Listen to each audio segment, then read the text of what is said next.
কি করলে মানুষ আপনাকে সম্মান করবে আপনি কি জানেন?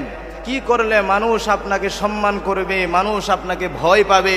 একটা কথা বলার আগে 7 বার চিন্তা ভাবনা করে তারপর কথা বলবে। প্রিয় ভাই আমার, মাত্র একটি কাজ করতে হবে। আপনি যদি এই কাজটি করতে পারেন তাহলে ইনশাআল্লাহ দুনিয়ার মানুষ আপনাকে সম্মান করবে, স্যালুট করবে। প্রিয় ভাই আমার, প্রিয় বোন আমার, মাত্র একটি কাজ। এই কাজটি কি? 1 নাম্বার, সর্বপ্রথম আপনি যেখানেই থাকেন না কেন, যার সাথেই কথা বলেন না কেন, সে ছোট হোক বড় হোক, সে শিক্ষিত হোক মূর্খ হোক, আপনি 10 জনের সামনে দাঁড়িয়ে যদি একটা কথা বলেন, যে কথাটা আপনি বলবেন সেই কথা রাখার চেষ্টা করবেন। যেই কথা আপনি রাখতে পারবেন না সেই কথা বলবেন না। প্রিয় ভাই আমার, সারা দুনিয়ার মানুষ আপনাকে সম্মান করবে মাত্র যদি একটি কাজ আপনি করতে পারেন। ইনশাআল্লাহ আপনি কথা দিয়ে কথা রাখার চেষ্টা করবেন।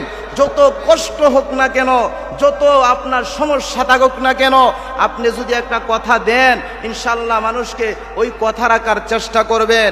যদি ওই কথা আপনি রাখেন তাহলে দুনিয়ার মানুষ আপনাকে সম্মান করবে, আপনাকে ভয় করবে, আপনাকে দেখলেই ভয়ে আতঙ্ক হয়ে যাবে।